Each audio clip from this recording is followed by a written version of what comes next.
My name is Margaret Wilson, and at 68 years old, I never expected to be sitting in a realtor's office signing papers to sell my home of 43 years. But when my son Andrew looked me in the eyes and said, "Mom, it's time you moved out. This house is too big for you," something inside me changed. I nodded and smiled that day, while my heart cracked. What Andrew didn't know was that the house had always been solely in my name, despite his assumptions. The look on his face when he came home from work to find the sold sign was worth every penny I'd spent raising him. I'd love to hear where you're watching from today. If you've ever had to stand up to family who took you for granted, hit that like button. Subscribe if you want more stories about finding your strength later in life. Now, let me tell you how I went from heartbroken mother to the woman who reclaimed her power. Frank and I purchased this beautiful colonial house on Maple Street back in 1980. We were just starting our family then, with baby Andrew only 6 months old. I remember how Frank carried me across the threshold while I held our infant son, all three of us laughing. The real estate agent had called it a forever home, and we believed her. 4 bedrooms, a spacious yard with mature oak trees, and that gorgeous bay window in the living room where I would later spend countless hours reading to our children. 2 years after Andrew came Jessica, our spirited middle child with her father's quick wit and my stubborn determination. 3 years after that, Michael completed our family. We filled that house with laughter, tears, arguments, reconciliations, and all the messy, beautiful moments that make up a family's history. Frank and I hosted 40 Thanksgiving dinners in that dining room. We marked our children's heights on the kitchen doorframe, watched them leave for proms and graduations from the front porch, and welcomed them home during college breaks. When Jessica got married, we held the reception in our backyard under white tents and string lights. When Michael announced he was gay, we sat together in the living room as he nervously told us, and then celebrated with champagne because our boy had finally embraced his truth. The house witnessed it all, the happy milestones and the painful struggles. Like when Andrew's marriage to Melissa fell apart 8 years ago. They'd been high school sweethearts, and everyone thought they'd go the distance. But after 12 years and no children, something broke between them. Andrew never fully explained what happened, but I had my suspicions about his workaholic tendencies and Melissa's growing resentment. Then came the darkest day. 8 years ago, Frank was diagnosed with aggressive pancreatic cancer. Within 6 months, he was gone. My partner of 40 years, the love of my life, slipped away in our bedroom with all 3 children surrounding him. Afterward, the house felt cavernous. Every room echoed with Frank's absence. I would find myself talking to him in the kitchen, expecting to hear his footsteps coming down the stairs, reaching across the bed at night, only to touch cold sheets. Jessica and Michael called me daily during that first year of grief. They lived in different states by then. Jessica in Colorado with her husband and twins, Michael in California with his partner David. They offered to have me move closer to one of them, but I couldn't leave the house where Frank's presence still lingered in every corner. Andrew was the only one still in town, having moved to an apartment downtown after his divorce. 5 years ago, about 3 years after Frank passed, Andrew lost his lease when his building was converted to condominiums. "It's just temporary, Mom," he said when he asked to move back home, "until I find a new place." At first, having him there was a comfort. The house didn't feel quite so empty with another person moving about. I enjoyed cooking for someone again, hearing another voice, sharing my day with a family member. Andrew helped with household repairs that had gone neglected since Frank's death. He mowed the lawn and shoveled snow in winter. It seemed like a mutually beneficial arrangement. But slowly, almost imperceptibly, things began to change. Andrew moved his things into the master bedroom. "It makes more sense, Mom. I'm taller and need the bigger bathroom. The guest room is more your size." I gave in because, after all, he was right. I didn't need all that space. Then he converted Frank's workshop in the basement into his home office. Dad would want the space to be used, he reasoned. Again, I couldn't argue with his logic. Frank would have hated seeing his tools gathering dust. Before I realized what was happening, Andrew had taken over most of the house. His exercise equipment filled the spare bedroom. His enormous television dominated the living room. His preferences dictated what temperature we kept the house, what meals I prepared, what time the lights went out at night. Meanwhile, my arthritis was getting worse. The stairs became more difficult to navigate each year. Andrew noticed my winces and heard my sighs as I made my way up to bed each night. "You're not getting any younger, Mom," became his refrain. He'd leave brochures for senior living facilities on the kitchen counter. "Just something to think about," he'd say with false casualness. Jessica noticed the change in our dynamic during her visits. "He's treating this place like he already owns it," she said during one of our private conversations. "And he's treating you like a guest." I defended Andrew, explaining how much he helped me with the house. But Jessica's observation planted a seed of awareness that I couldn't ignore. Michael sensed it too, during our video calls. "How much of the house do you actually get to enjoy anymore, Mom?" he asked. After I mentioned that Andrew had repainted the kitchen without consulting me. "It's still your house, you know." I laughed off his concern, but his words stayed with me. The truth was, I had retreated to smaller and smaller spaces within my own home. My bedroom, my reading nook by the bay window, my garden in the backyard, these became my refuges while Andrew expanded his territory. He began referring to it as the house instead of your house in conversation. He talked about future renovations as if they were inevitable once I was no longer using the space.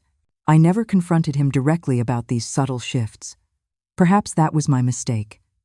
After Frank died, confrontation seemed too exhausting, too laden with potential for more loss. And Andrew was my firstborn, the child who had been by my side the longest. I didn't want to risk our relationship by making accusations that might seem petty or ungrateful. So I watched and waited, growing increasingly uncomfortable in my own home, but uncertain what to do about it. Until that fateful dinner when Andrew finally said out loud what had been building for years. Andrew texted me on a Tuesday morning, asking if we could have a family dinner that night. I was surprised, but pleased. We'd fallen into separate routines lately, with him often eating at his desk while working late. I spent the afternoon preparing his favorite meal, pot roast with roasted potatoes and Frank's special recipe for yeast rolls. At 6 o'clock, the front door opened, and I heard two voices in the foyer. Andrew walked into the kitchen with a tall, slender woman I'd never met. "Mom, this is Stephanie." "Stephanie, my mother Margaret," he said casually, as if bringing home an unannounced dinner guest was perfectly normal. Stephanie offered a nervous smile and a bottle of wine. "It's so nice to finally meet you, Mrs. Wilson. Andrew talks about you all the time." Finally? All the time? This was the first I'd heard of any Stephanie. I tried to hide my confusion as I welcomed her, quickly setting an extra place at the table. "Stephanie and I have been seeing each other for a few months now," Andrew explained as he poured the wine. "She works in my building, commercial real estate." Throughout dinner, they exchanged knowing glances as I asked polite questions about Stephanie's family and background. She was 32, divorced like Andrew, no children. She answered my questions politely enough, but I could sense her attention was elsewhere, her eyes wandering around the dining room as if taking inventory. After I served coffee and apple pie, Andrew cleared his throat and reached for Stephanie's hand on top of the table. "Mom, we wanted to talk to you about something important," he began, his voice taking on that overly patient tone he'd been using with me more frequently. "Stephanie and I have been discussing the future, and we think it's time to address the elephant in the room." I set down my fork, suddenly no longer interested in my pie. "This house," he continued, gesturing broadly, "is simply too much for you to manage at your age. The stairs are becoming dangerous with your arthritis. The yard work is overwhelming. The maintenance is constant. It's time you moved out to somewhere more appropriate for your needs." The bluntness of his statement stunned me into silence. "We've been looking into some really nice retirement communities," Stephanie chimed in, pulling out her phone. "There's one just 15 minutes from here, with beautiful garden apartments. Single-level living, weekly housekeeping, transportation services. You'd have your independence, but also assistance when you need it." I found my voice, though it came out smaller than I intended. I don't recall saying I needed or wanted to move. Andrew sighed, the same exasperated sigh he'd given as a teenager when I failed to understand something he considered obvious. "Mom, you're 70 next year. Dad's been gone 8 years. You can't keep pretending nothing's changed. This house needs a young family in it again." "A young family," I repeated slowly. "Like yours and Stephanie's?" They exchanged another of those glances. "We've been talking about moving our relationship forward," Andrew admitted. "And yes, this house would be perfect for us to start our life together. It's in a great school district for when we have kids, which we hope will be soon, Stephanie added with a smile that didn't quite reach her eyes. While I sat there processing this information, Stephanie pulled out a folder from her large purse. I hope you don't mind, but I've been working on some ideas for updates. Nothing major, just opening up the kitchen to the dining room. Maybe removing the wall between the living room and den for a more contemporary flow. She spread out printouts of modern kitchens and living spaces across the table, pushing aside our dessert plates. Andrew leaned in excitedly, pointing to various features. And we'd refinish the hardwoods throughout, update all the bathrooms, and convert the backyard to something more low maintenance. My garden, I said quietly. Well, yes, Stephanie replied, barely glancing up from her designs. The garden beds would go. They're not really practical with small children, and neither of us has time for that kind of upkeep. We'd put in a paver patio, maybe a play structure where the vegetable garden is now. I looked at my son, really looked at him, and in that moment, I saw a stranger.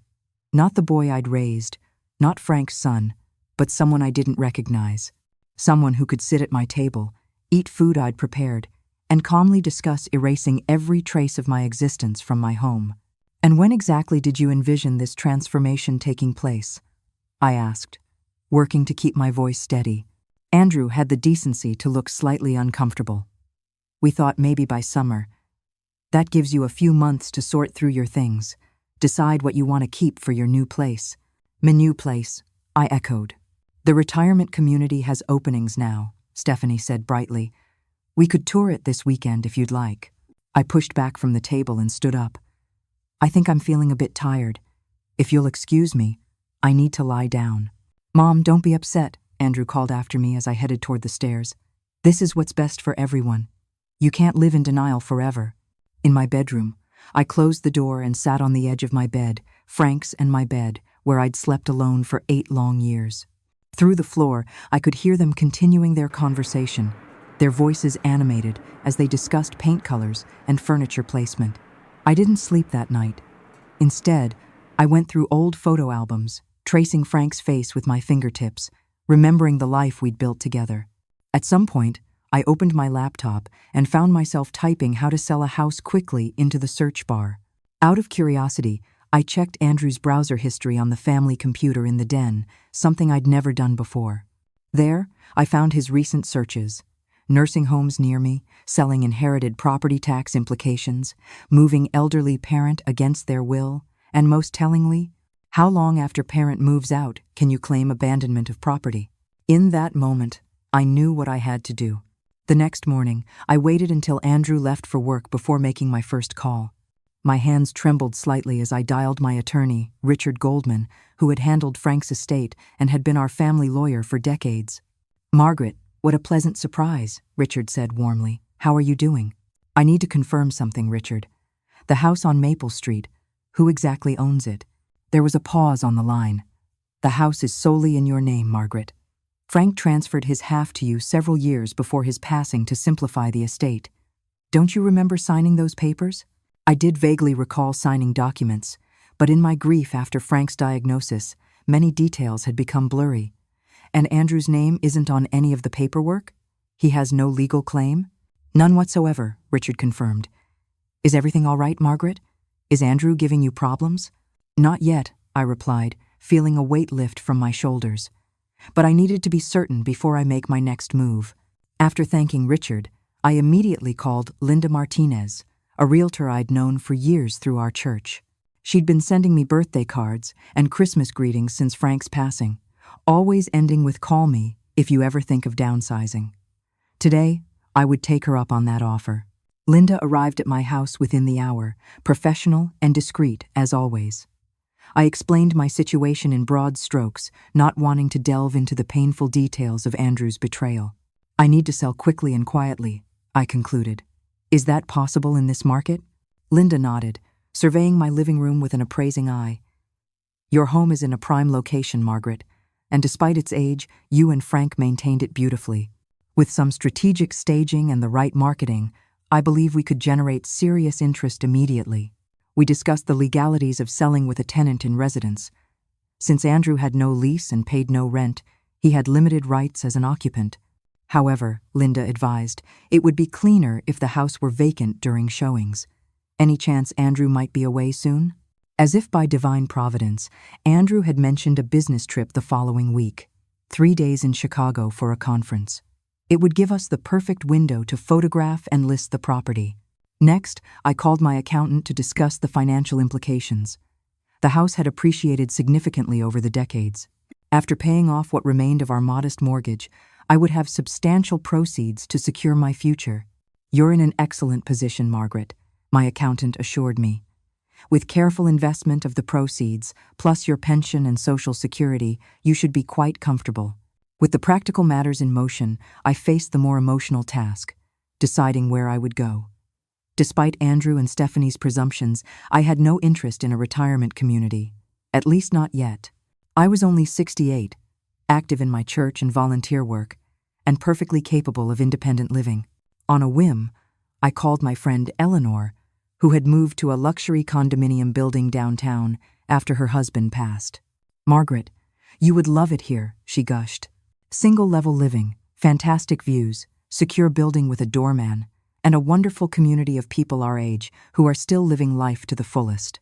And there's a unit available on my floor." That afternoon, Eleanor showed me around her building. The available condo was a spacious 2-bedroom with a balcony overlooking the city park. Unlike Stephanie's sterile modern designs, this place felt warm and inviting. I could immediately envision my favorite furniture pieces fitting perfectly into the space. The building had a gym, a community room for social gatherings, and was within walking distance of my favorite bookstore and cafe. By the end of the day, I'd put down a deposit, making the purchase contingent on the sale of my house. The next challenge was sorting through 43 years of belongings. I couldn't possibly take everything with me, but I couldn't bear to leave treasured mementos for Andrew to discard either. While he was at work the next day, I called Jessica. "Mom, I've been hoping you'd finally stand up to him," she said after I explained my plan. "Michael and I have been worried sick about how he's been treating you.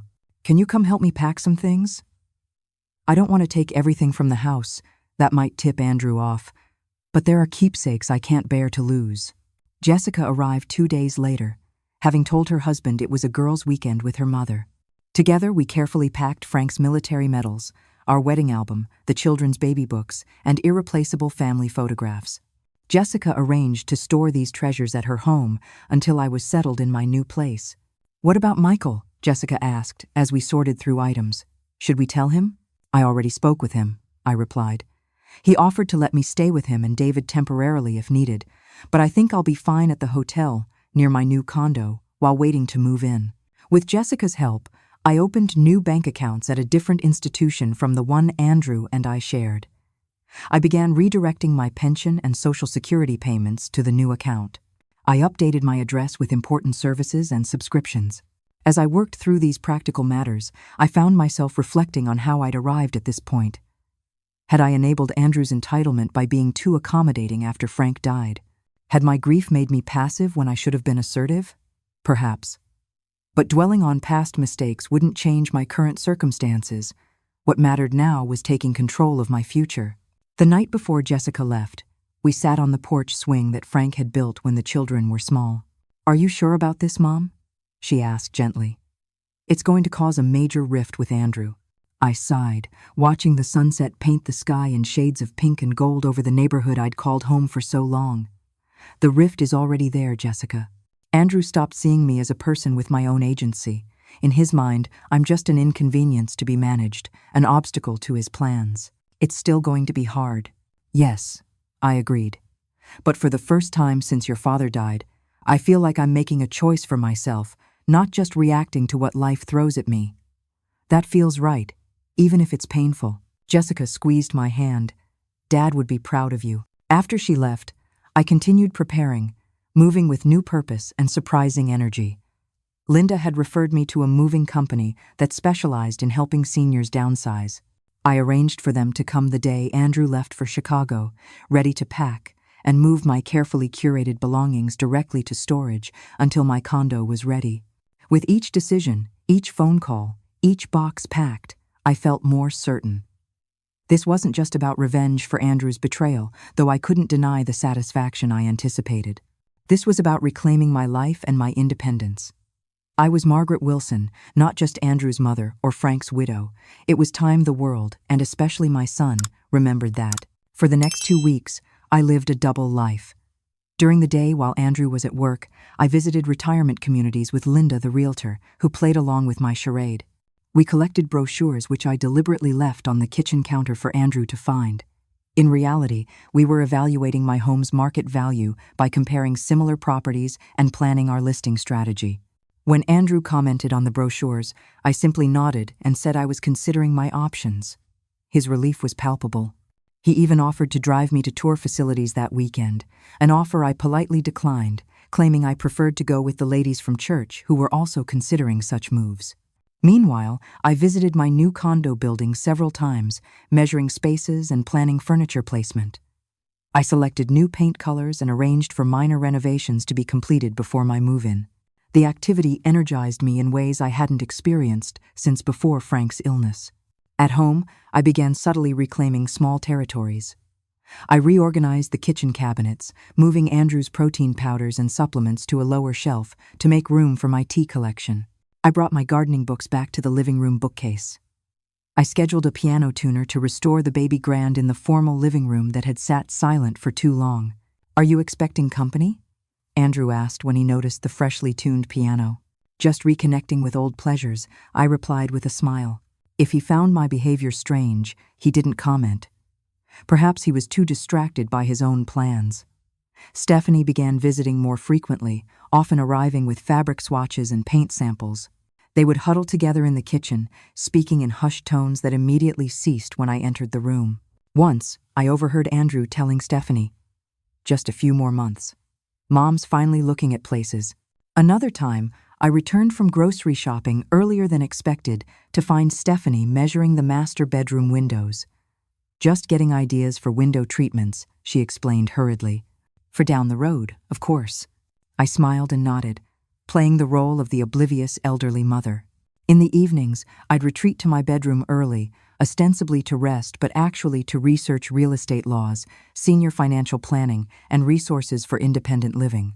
I joined online forums for seniors navigating major life transitions and found solidarity and wisdom in their stories. Andrew's controlling behavior grew more pronounced as he gained confidence that I was accepting reality. He began criticizing my cooking. "Too much salt, Mom, not good for your blood pressure," monitoring my medication. "Did you take your calcium today?" And questioning my driving. "Maybe I should take you to your doctor's appointment." That intersection is tricky. Each small indignity strengthened my resolve. Then came the news I'd been waiting for. Andrew's business trip to Chicago was confirmed for the following week, Tuesday through Thursday. 3 days where I would have the house to myself. 3 days to execute my plan. "Will you be okay alone for a few days?" Andrew asked, his tone suggesting I might forget to feed myself or accidentally set the house on fire in his absence. "I managed to survive 65 years before you moved back in," I reminded him gently. "I think I can handle 3 days." He frowned at my unexpected sass but quickly recovered. "I'll check in by phone, and Mrs. Peterson next door has my number in case of emergency." Our elderly neighbor, Mrs. Peterson, who at 82 still mowed her own lawn and drove herself to weekly line dancing classes, would find this arrangement as amusing as I did. The weekend before Andrew's trip, Stephanie came over with a casserole dish. "I made this for you to heat up while Andrew's away," she explained, placing it in the refrigerator. "Just 20 minutes at 350 degrees. I've written the instructions on top." "How thoughtful," I murmured, wondering if she realized I'd been cooking meals since before she was born. On Monday night, I helped Andrew pack for his trip, playing my role perfectly. I reminded him to take his allergy medication and pack an extra dress shirt. I promised to water the houseplants and bring in the mail. I behaved exactly as he expected me to, the supportive mother whose life revolved around her son's needs. That night, I barely slept. My mind raced with last-minute details and contingency plans. What if Andrew returned early? What if the house didn't sell quickly enough? What if I was making a terrible mistake? But beneath these anxieties ran a current of exhilaration. For the first time in years, I felt fully alive, fully present in my own story. By morning, any doubts had vanished. As I watched Andrew load his suitcase into his car, I felt a sense of calm certainty. He hugged me goodbye on the porch, reminding me yet again about his contact information on the refrigerator. "Drive safely," I said, waving as he backed out of the driveway. I stood there until his car disappeared around the corner. Then I pulled out my phone and sent a text to Linda. "The eagle has left the nest. Operation Freedom begins now." I've been sharing my story for a while now, and I'm curious, has anyone else had to completely reinvent their life after being taken for granted by family? The next part of this story shows exactly how I put my plan into action, and I promise it's the most satisfying part. If you're enjoying this journey so far, please tap that like button and subscribe to hear similar stories of life transformation. Now, let's continue with what happened the moment Andrew's car disappeared from view. Linda's silver SUV pulled into my driveway exactly 15 minutes after Andrew left. She wasn't alone. A professional photographer, a home stager, and 2 young men carrying cleaning supplies accompanied her. Operation Freedom was officially underway. "Good morning, Margaret," Linda called, her energy infectious as she strode up the walkway. "Are you ready for this?" "More than you know," I replied, holding the door open for her small army of professionals. The transformation began immediately. The photographer started outside, capturing the home's exterior, gardens, and neighborhood views while the morning light was optimal. The stager walked through each room with a notebook, making rapid assessments and occasionally murmuring into a voice recorder. "You have beautiful pieces," she told me, admiring the antique buffet in the dining room. "We'll definitely incorporate your best furniture into the staging. It gives the home character." While they worked, Linda and I sat at the kitchen table reviewing paperwork. "I've prepared a comparative market analysis," she explained, showing me sales figures for similar homes in the neighborhood. "Given the current market conditions and your home's unique features, I believe we should list at $750,000. The figure momentarily took my breath away.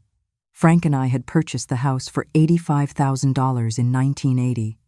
Even accounting for inflation, the appreciation was substantial. "That's more than I expected," I admitted.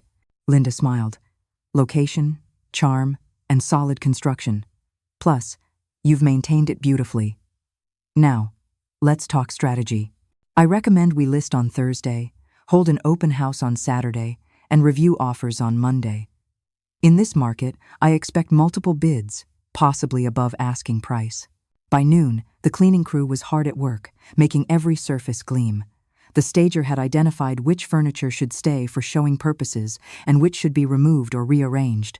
Several of Andrew's bulkier items, his massive recliner, exercise equipment, and oversized entertainment center, were deemed disruptive to the flow and visual appeal of the spaces. "We can have these pieces moved to temporary storage," the stager suggested. "No need," I replied. "Those aren't mine to decide about." The stager looked momentarily confused but quickly recovered. "I understand. We'll work around them as best we can." Throughout the afternoon, I walked through my home watching it transform into a product to be sold. The process was surreal. Rooms I'd lived in for decades were being optimized for strangers' approval. Personal photographs were removed. Bookshelves were artfully rearranged. Fresh flowers appeared in strategic locations. Even the scent of the house changed as subtle diffusers were placed in various rooms.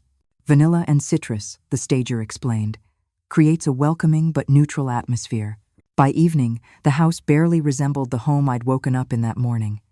It was beautiful, certainly, but in a curated, impersonal way that made it easier to contemplate leaving. The moving company arrived at 7 o'clock, as scheduled. 4 efficient men carefully packed and removed the items I designated for my new life. My bedroom furniture, Frank's reading chair, select kitchen items, books, clothing, and personal mementos.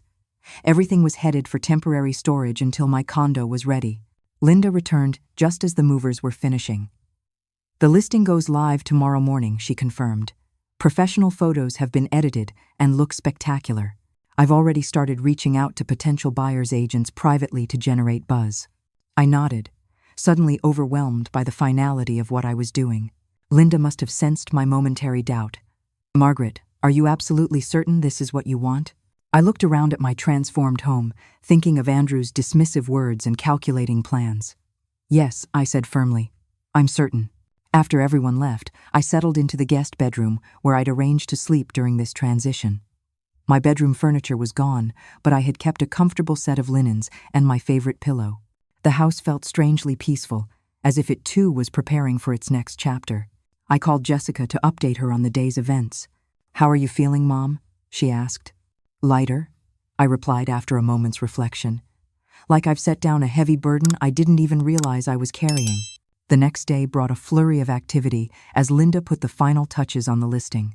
By noon, my home was officially on the market, complete with a virtual tour and glowing description, highlighting its charm, character, and prime location.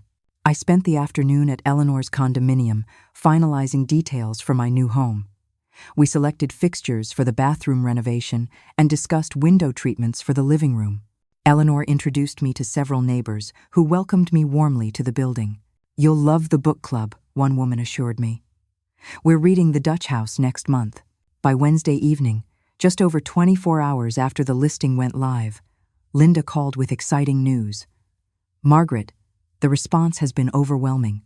We've had 27 showings scheduled for tomorrow, and I've received multiple calls from agents saying their clients are very interested."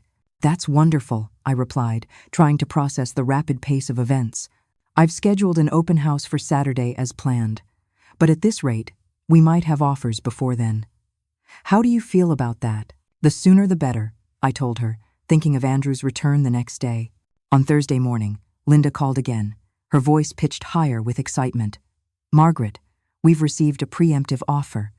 The buyers saw the online listing and want to avoid the bidding war.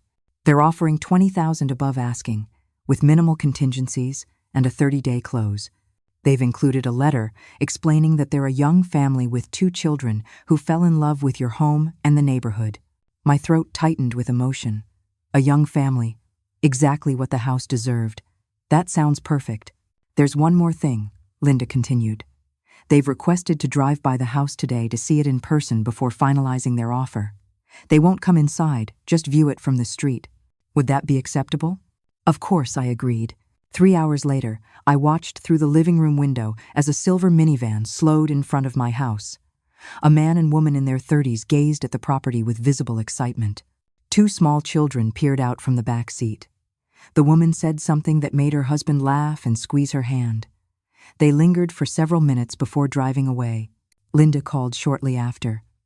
"They've confirmed their offer in writing. I can bring the paperwork by this afternoon for your signature." As I signed the purchase agreement that evening, I felt a curious blend of emotions, sadness and liberation, nostalgia and anticipation. The house would belong to someone else soon. A new family would create their own memories within these walls. My chapter here was ending, but theirs was just beginning. There was one final touch needed to complete my plan. After Linda left, I drove to the local hardware store and purchased something I'd been visualizing for days: a sold sign. "Congratulations," the store clerk said as he rang up my purchase. "Thank you," I replied. "It's been a long time coming." That night, I carefully placed the sign in my front yard, positioning it prominently where it would be impossible to miss from the street. Then I returned inside and packed my overnight bag for the hotel I'd booked near my new condominium building. Before leaving, I walked through each room one last time, saying my private goodbyes to the home that had sheltered my family for over 4 decades. In the kitchen, I ran my hand along the countertop where I'd prepared thousands of meals. In the living room, I remembered Christmas mornings and family game nights. In the backyard, I looked at my garden where generations of vegetables and flowers had flourished under my care. "Thank you," I whispered to the empty house, "for everything." As I drove away, I glanced in my rearview mirror at the sold sign, standing proudly in the yard. Andrew was due home tomorrow afternoon. I imagined his face when he saw it. For the first time in years, I felt a sense of perfect justice. I was enjoying a late lunch at a charming cafe near my hotel when my phone erupted with Andrew's ringtone. I had been expecting his call, though perhaps not quite this early. According to his itinerary, his flight wasn't scheduled to land for another 2 hours. I took a deep breath, dabbed my lips with my napkin, and answered with a casual, "Hello, dear. What the hell is going on?" Andrew's voice exploded through the speaker, causing several nearby diners to glance in my direction.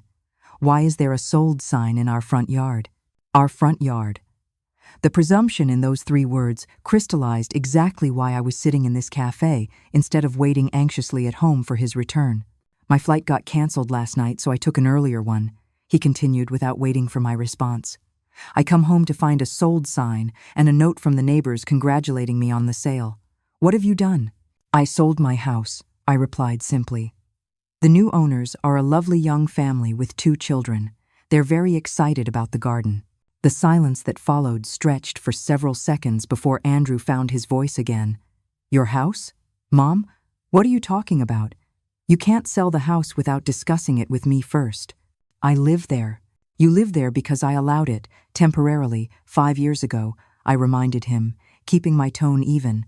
And as for discussing major decisions about the property, I believe that courtesy should have been extended to me before you and Stephanie started planning your renovations. That was different, he sputtered. We were thinking of your well-being. You can't manage that house anymore.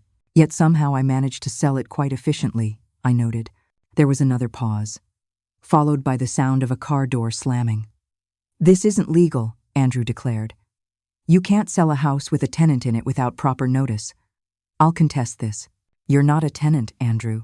You pay no rent, have no lease, and contribute nothing toward the mortgage or property taxes. You're a guest who has overstayed his welcome. Where are you? He demanded. We need to talk about this in person. I considered for a moment before responding. This conversation needed to happen face to face, but on neutral territory. I'm at Rosemary's Cafe on Main Street. I'll wait for you here. 20 minutes later, the cafe door flew open, and Andrew stormed in, his face flushed with anger. Several patrons glanced up from their meals, but quickly returned to their conversations. He spotted me in the corner booth and strode over, dropping heavily into the seat across from me. Call the real estate agent and cancel the sale, he said without preamble. We can fix this if we act quickly. I calmly stirred my tea. The papers are already signed. The buyers have submitted their earnest money. The sale will close in 30 days. 30 days? His voice rose again. Where am I supposed to go in 30 days? What about all my things? You have a successful career, Andrew. I'm sure you can afford a nice apartment. As for your belongings, you have plenty of time to pack them. He leaned forward, lowering his voice to an intense whisper. You're not thinking clearly, Mom. This is our family home. Dad would never have wanted you to sell it without consulting me.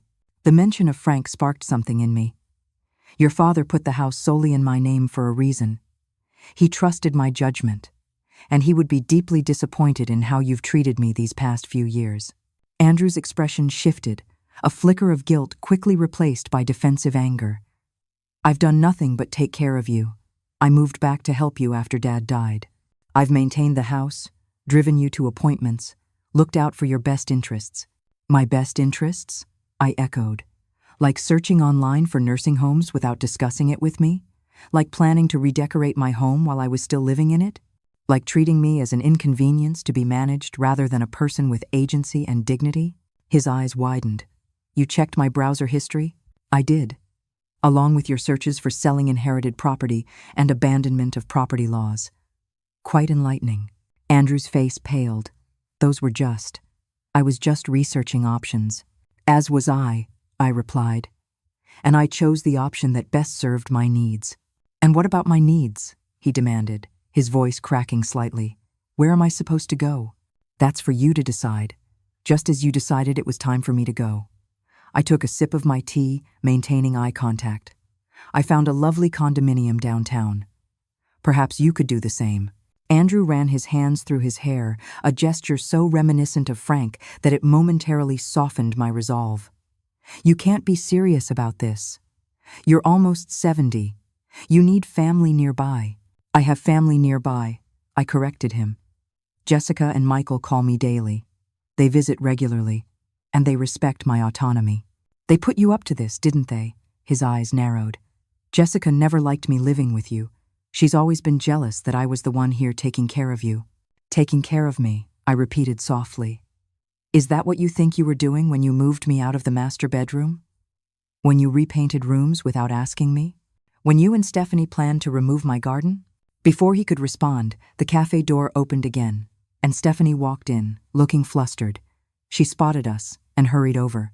Andrew texted me about the house, she said breathlessly, sliding into the booth beside him. There must be some mistake. You can't possibly want to sell your beautiful home. It was beautiful, I agreed. And now it will be beautiful for a new family while I enjoy my beautiful new condominium. Stephanie's perfectly arched eyebrows drew together in confusion.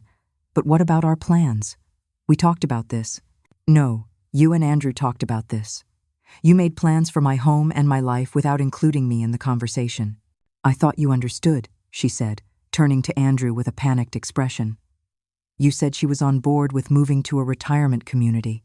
I never said any such thing, I interjected before Andrew could respond. That was an assumption you both made because it was convenient for your plans. Andrew's face had progressed from pale to mottled red. This is insane. You're acting out of spite. Actually, I'm acting out of self-preservation, I corrected him. And yes, perhaps a little spite. After all, I learned from an expert. Stephanie glanced between us, clearly reassessing the situation. Can the sale be stopped? Legally, I mean? Andrew seized on this. Yes, we could claim she's not of sound mind, contest the sale on grounds of diminished capacity. I smiled, having anticipated this possibility. I had a full cognitive assessment done by Dr. Levine 2 weeks ago. I scored well above average for my age group. He provided a letter confirming my competency, which my attorney has on file. Would you like to see a copy? Andrew's mouth opened and closed wordlessly. Furthermore, I continued, I've documented all our interactions regarding the house, including your statement that it was time I moved out. My attorney advised me that I've followed all proper legal procedures for the sale of property that belongs solely to me.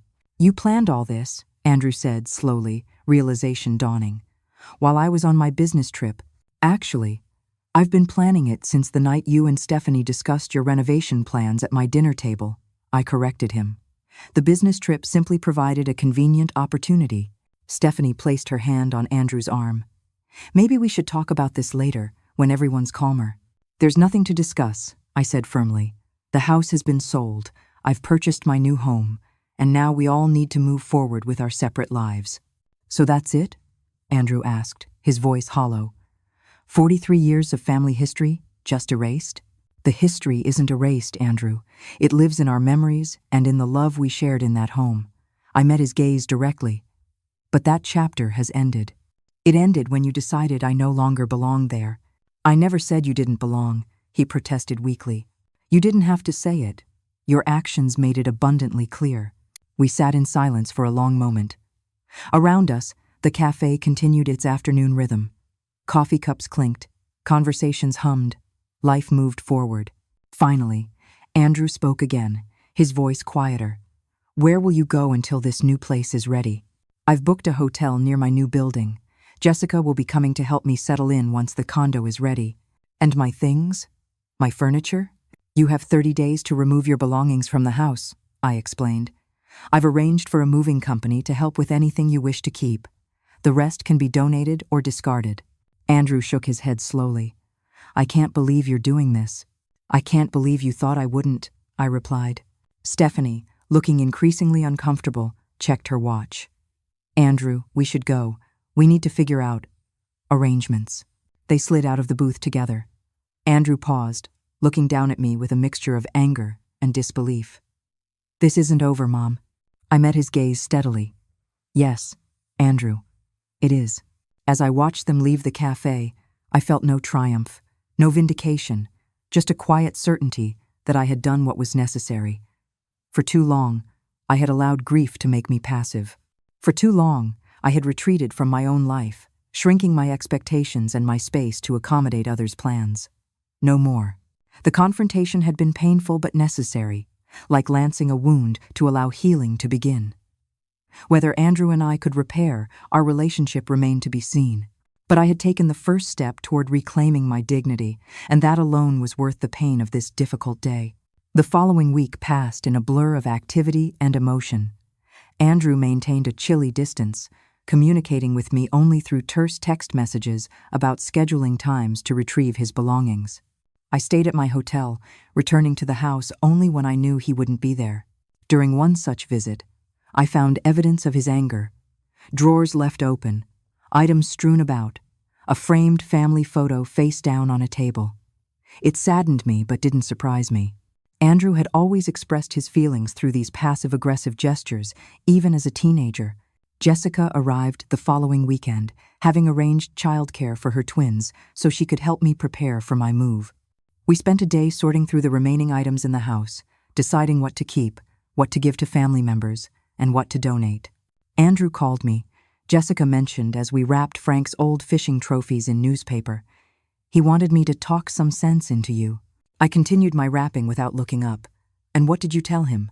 That you're the most sensible person I know, she replied with a smile. And that he's lucky you didn't sell the house years ago.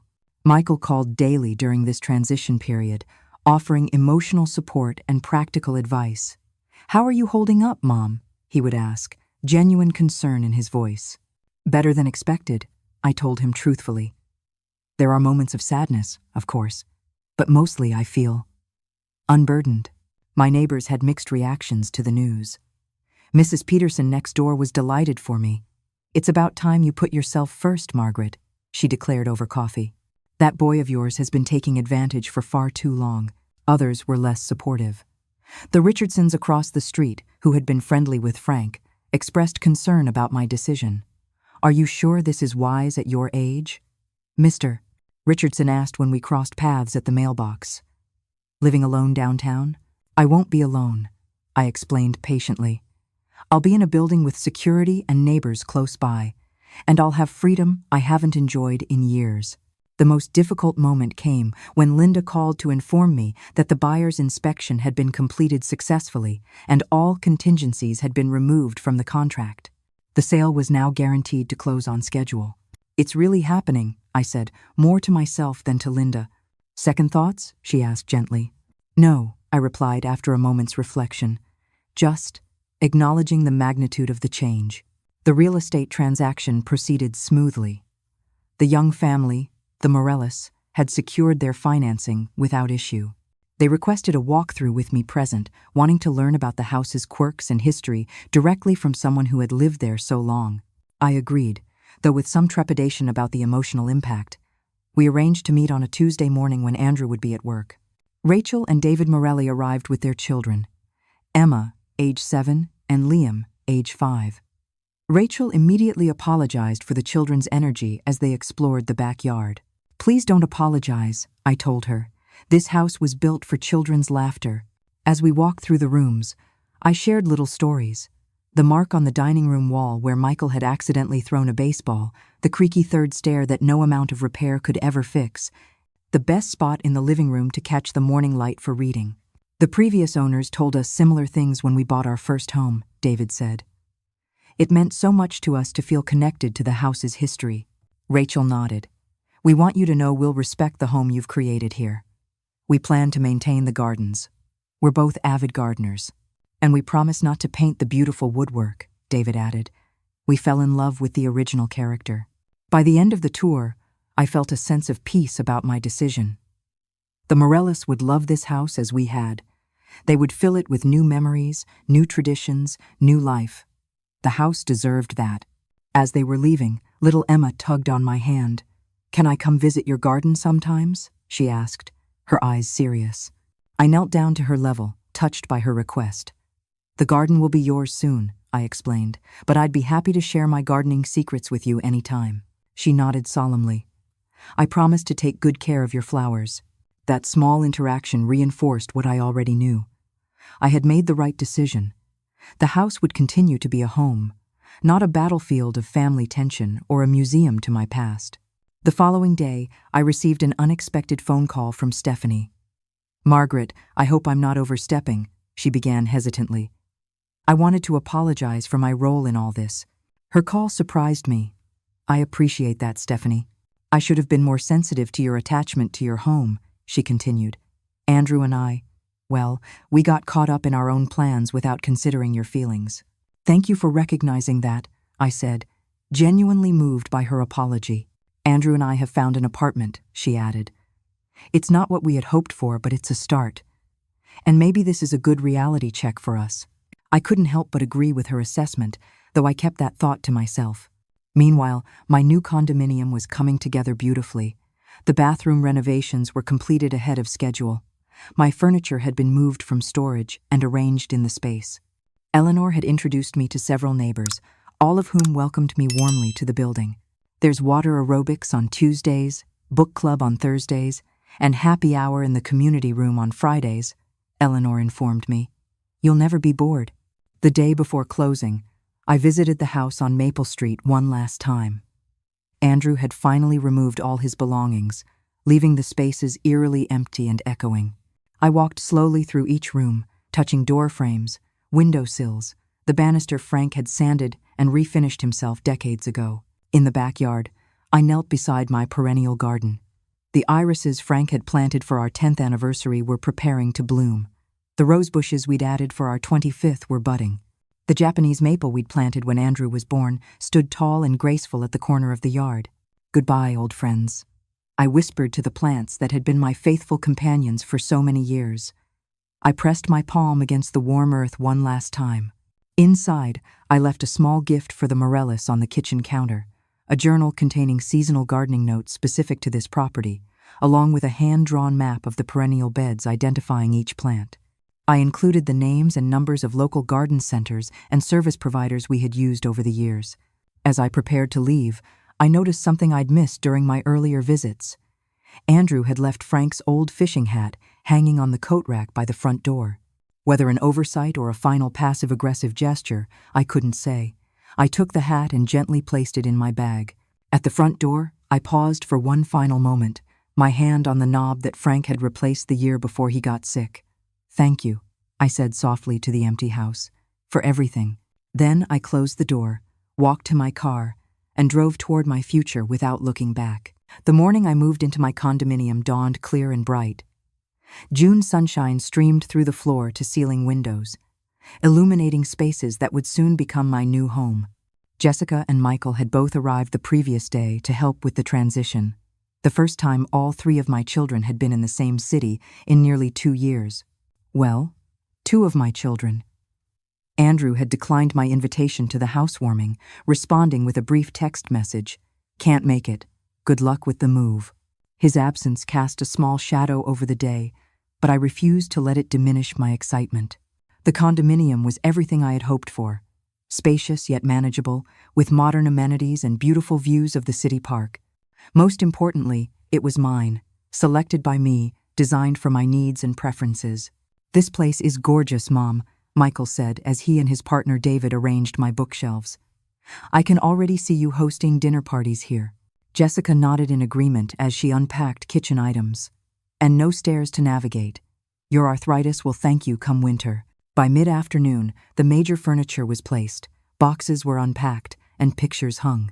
We ordered pizza and sat on my new balcony, enjoying the gentle breeze and the sounds of children playing in the park below. "A toast," Michael proposed, raising his glass. "To Mom's new chapter, to new beginnings," Jessica added. I felt tears prick my eyes as I clinked my glass against theirs. "To family," I said, "the ones who support each other through change."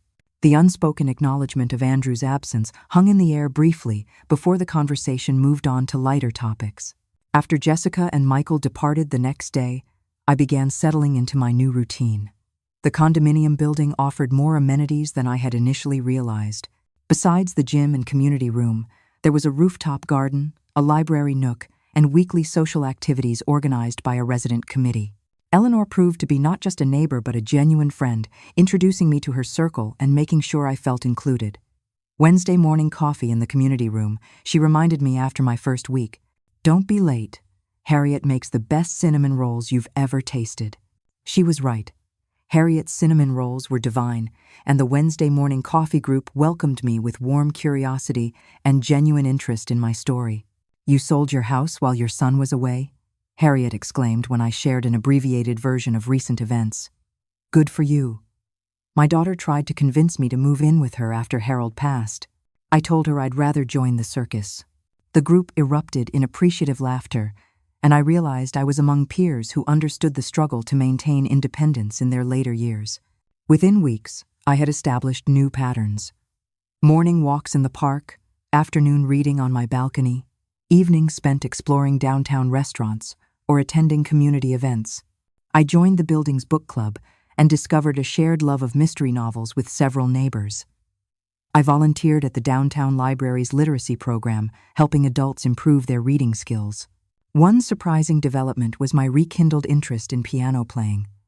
Frank and I had purchased a baby grand during more prosperous years, and our children had all taken lessons with varying degrees of enthusiasm. After Frank's death, I had rarely touched the keys, the music too laden with memories. For my new home, I had selected a more modest, upright piano that fit perfectly in an alcove near the living room windows. "You play beautifully," my neighbor, Charles, commented one evening as he passed my open door and heard me practicing. Charles was a retired music teacher who lived down the hall. "Chopin?" I nodded, embarrassed to be overheard. "I'm very rusty." "Nonsense," he replied. "You have a natural touch. You should join our music appreciation group on Mondays." The following week, I did, discovering yet another community within the building. By summer's end, Charles and I were performing occasional duets for the residents' monthly social gathering. As my social circle expanded and my confidence grew, I began receiving tentative communications from Andrew.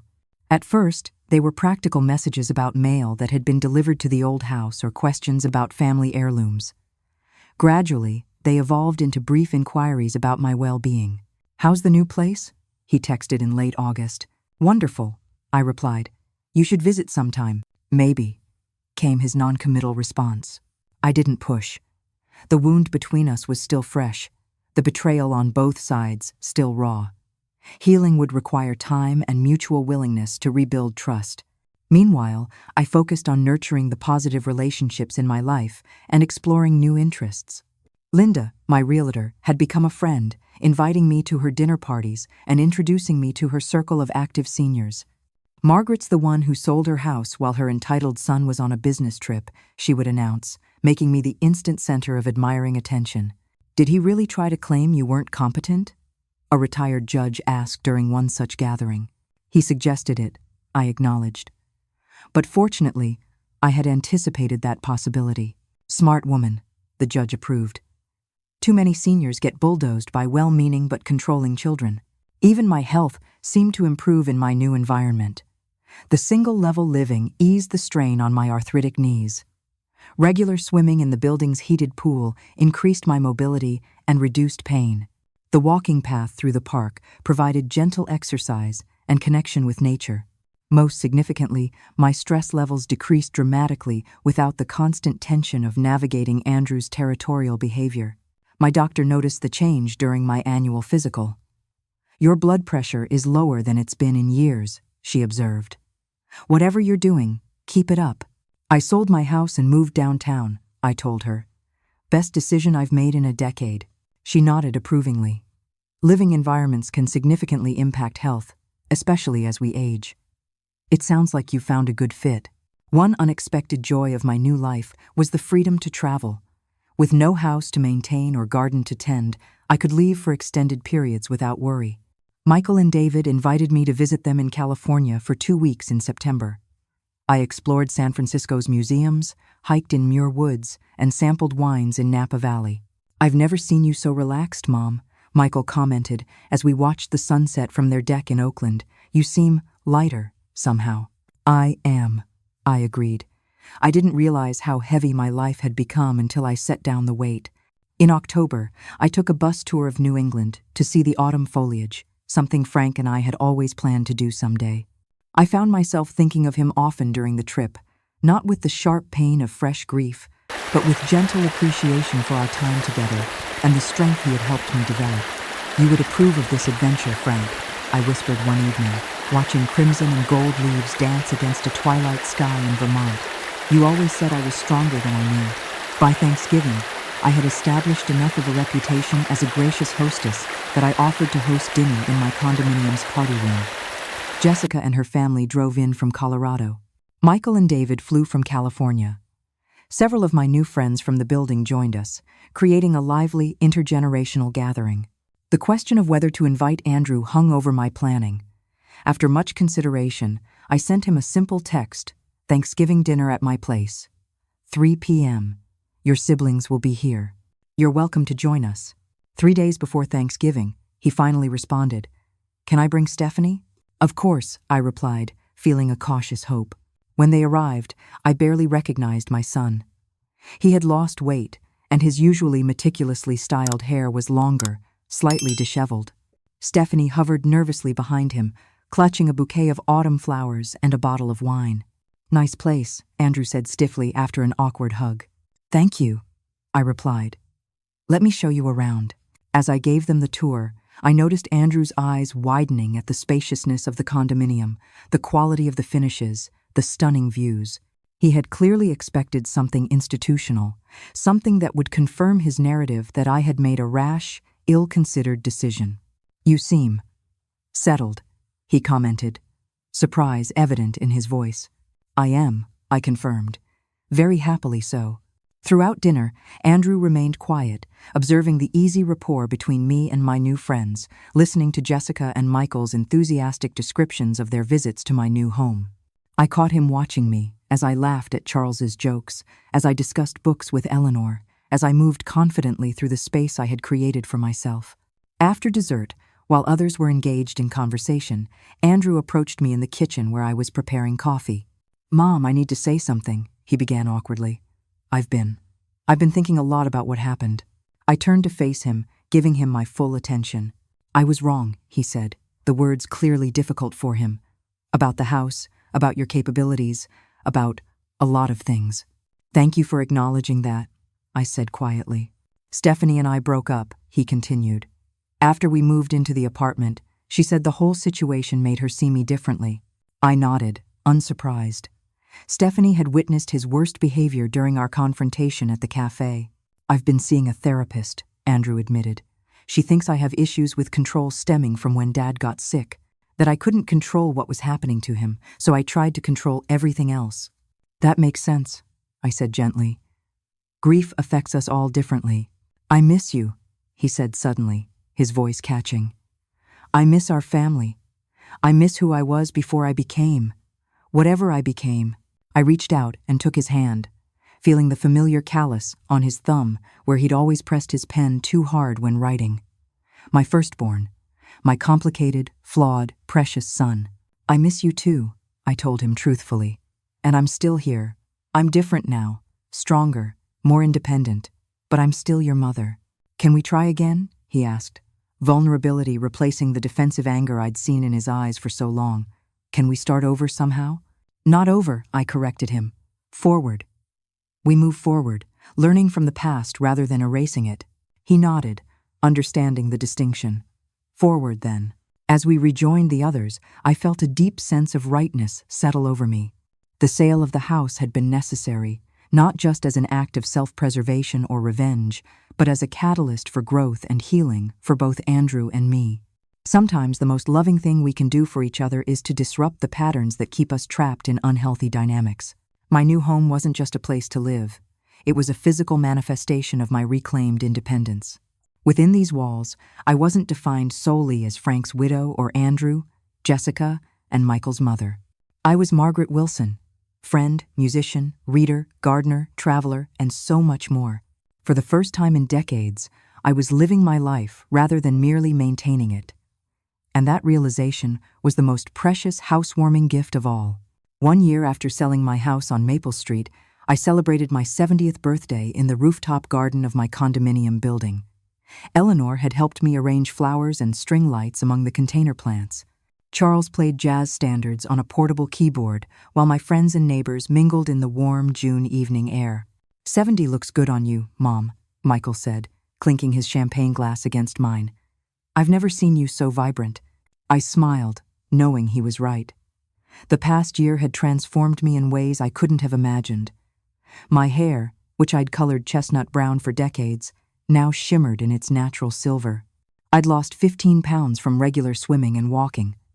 Most significantly, the worried furrow between my brows, visible in every photograph since Frank's illness, had smoothed away. Jessica arrived late, having driven straight from the airport. "Sorry I'm late," she apologized, hugging me tightly. "But I brought a surprise." She stepped aside to reveal Andrew standing behind her, holding a large gift bag. "Happy birthday, Mom," he said, offering the bag and a tentative smile. Our relationship had improved gradually over the past months. Weekly phone calls had evolved into occasional dinners. We had established new boundaries and expectations, navigating our way toward a healthier connection. There had been setbacks and difficult conversations, but each interaction felt more authentic than our years of cohabitation had ever been. "I'm so glad you could make it," I told him sincerely. The party continued into the evening, a joyful blend of family and new friends. I looked around at the diverse group. My children chatting with my neighbors, my book club friends admiring photos of Jessica's twins, Charles discussing music with David, and felt a profound sense of gratitude for this rich tapestry of relationships. Later, as the gathering wound down, Andrew helped me carry gifts back to my condominium. "Can we talk for a minute?" he asked, as we set the packages down. "Of course," I replied, gesturing toward the balcony where the evening breeze offered relief from the June warmth. Andrew settled into one of the comfortable chairs I'd selected specifically for enjoying the view of the park. "I've been thinking about Dad a lot lately," he began, "about what he would think of everything that's happened." I nodded, encouraging him to continue. "At first, I convinced myself he would be disappointed in you for selling the house, that he'd see it as you abandoning our family home." Andrew gazed out at the city lights. "But I've realized that's not true. Dad always admired your strength. He would be proud of how you've rebuilt your life." "I think so too," I said softly. "Your father never wanted me to live in the past. He wanted me to thrive, however that looked." "I found a place," Andrew continued after a moment. "A small house near my office. Nothing fancy, but it has potential. I close next week." "That's wonderful," I said, genuinely pleased for him. The apartment he'd hastily rented after the sale of my house had been a temporary solution at best. "I was hoping," he hesitated, then pushed forward. "I was hoping you might help me with some gardening advice. The backyard is pretty neglected." The request touched me deeply. "I'd love to," I told him. "We could visit some nurseries together, choose plants that would work well in that space." "I'd like that," he said, smiling more easily now. "Maybe create something like your old garden, but on a smaller scale." "A new garden for a new chapter," I suggested. We sat in comfortable silence for a while, watching the moonlight play across the park below. Eventually, Andrew spoke again, his voice thoughtful. "I wanted to apologize again, Mom. Not just for how I treated you before you sold the house, but for how I reacted afterward. I was so angry, so focused on what I'd lost, that I couldn't see what you'd gained. Forgiveness is a process," I reminded him, "for both of us." I wasn't blameless either. I could have communicated my feelings more clearly before things reached a breaking point. "Still, what you did," he chuckled softly. "It took incredible courage, and I have to admit, it was a masterful move." I laughed. "Well, I did learn something from raising 3 strong-willed children. Sometimes, a dramatic gesture is necessary to break an unhealthy pattern." As Andrew prepared to leave, he paused at the door. "You know, I drove by the old house last week. The Morellis have painted the shutters blue and added a swing set where your vegetable garden used to be. I waited for the pang of loss that might have accompanied this news a year ago, but it didn't come. Instead, I felt a peaceful acceptance. Blue shutters will look lovely with the brick, and children need a place to play. That's what Dad always said when we trampled your flowers, remember? Children need a place to play, Margaret." Andrew smiled at the memory. "And you would pretend to be annoyed, but then help us build forts in the backyard anyway. Your father was a wise man," I said, "and you 3 were worth every trampled flower." After Andrew left, I sat alone on my balcony, reflecting on the extraordinary journey of the past year. Selling the house had been both an ending and a beginning, the closing of one chapter of my life and the opening of another, more vibrant one. I had learned that home wasn't necessarily a physical place, but a state of being where I felt secure, authentic, and valued. My condominium had become home because I had claimed it fully as my own space, filled it with things that brought me joy, and welcomed people who respected and appreciated me. Most importantly, I had discovered that it's never too late to rewrite your story. At 69, I had made a decision that many would consider risky or radical. I had chosen independence over security, growth over stagnation, self-respect over family peace. That choice had required courage, but the rewards had far exceeded my expectations. My relationship with Andrew continued to heal, strengthened, rather than weakened by the clear boundaries I had established. Jessica and Michael visited more frequently now that I lived in a vibrant downtown area with attractions nearby. I had formed new friendships, explored new interests, and rediscovered parts of myself that had been dormant for years. The following morning, I woke to sunlight streaming through my bedroom window and the distant sounds of the city coming to life. My calendar for the day included a piano lesson with Charles, lunch with Linda, and a committee meeting for the building's upcoming summer festival. My life was full, engaging, and authentically mine. As I prepared for my day, I caught sight of my reflection in the bathroom mirror. The woman looking back at me stood straighter, smiled more readily, and carried herself with quiet confidence. She looked not just older but wiser, someone who had faced a difficult choice and emerged stronger for it. "Happy birthday, Margaret," I said to my reflection. "Here's to the years ahead. I've shared my entire journey with you now. From that shocking moment when my son told me it was time to move out, through the careful planning, the execution of my plan, and finally to the rebuilding of my life and relationships.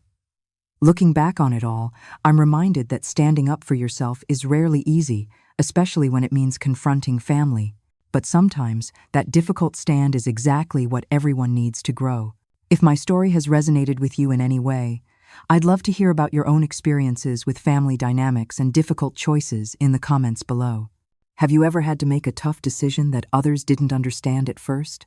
How did it turn out? Please hit that like button if you found value in my journey. Subscribe if you want to hear more real-life stories of transformation, and share this with someone who might need encouragement to make a change in their own life. Thank you for listening to my story, and remember, it's never too late to rewrite the next chapter of your life.